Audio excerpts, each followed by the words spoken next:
Kate Moss has revealed she feared her daughter would be taken away from her as she slammed being made a scapegoat for drug taking and glorifying being thin.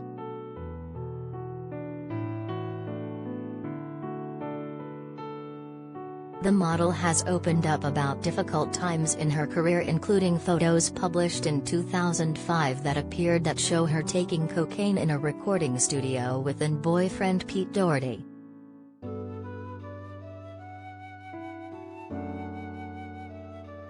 Speaking on BBC Radio 4's Desert Island Discs, Kate said, "I felt sick and was quite angry because everybody I knew took drugs, so for them to focus on me and try to take my daughter away, I thought was really hypocritical."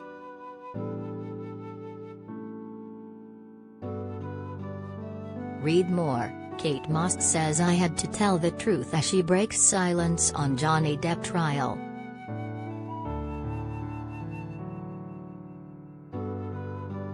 Asked why she had apologized publicly, Moss replied, "I kind of had to apologize really because if people were looking up to me, I had to apologize."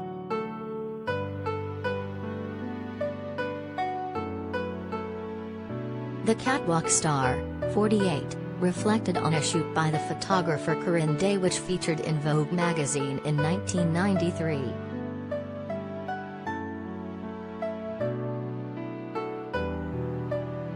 The photographs, which were taken in her flat and showed her dressed only in her underwear, prompted criticism from some commentators.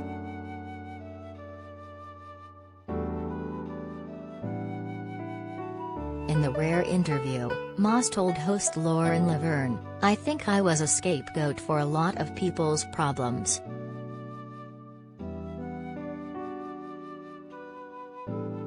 I was never anorexic, I never have been. I had never taken heroin.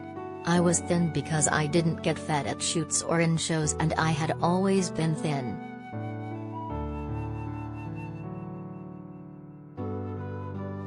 It was a fashion shoot. It was shot at my flat and that is how I could afford to live at the time.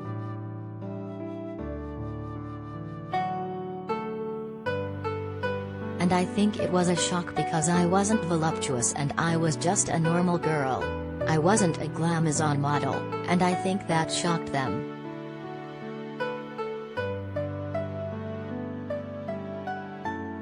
Moss, who grew up in Croydon before being scouted in 1988 aged 14 by the founder of Store Management, distanced herself from her controversial "nothing tastes as good as skinny feels" mantra.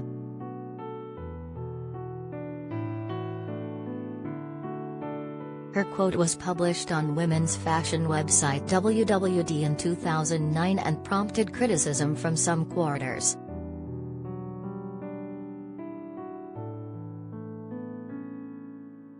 Moss suggested the phrase had been taken out of context as a soundbite.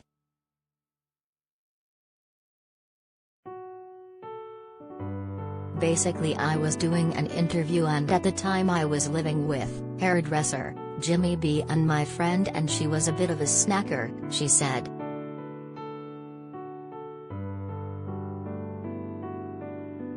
So on the fridge Jimmy B had written, "Nothing tastes as good as skinny feels," and when the person asked me, I don't know why, it just came to me, because that was what was happening at the time.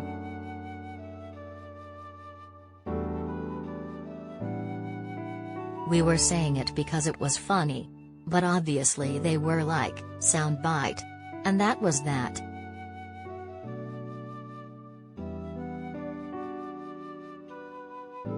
Her musical choices on the radio show included Harvest Moon by Neil Young, Life on Mars by David Bowie and a version of Back to Life by Soul to Soul featuring Kanye West's Sunday Service Choir that she had specially remixed for the show.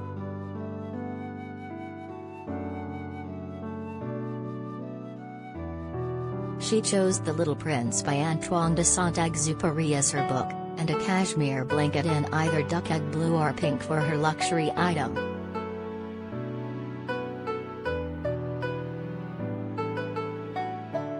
Desert Island Discs will be on Radio 4 at 11:15 a.m. on Sunday and on BBC Sounds.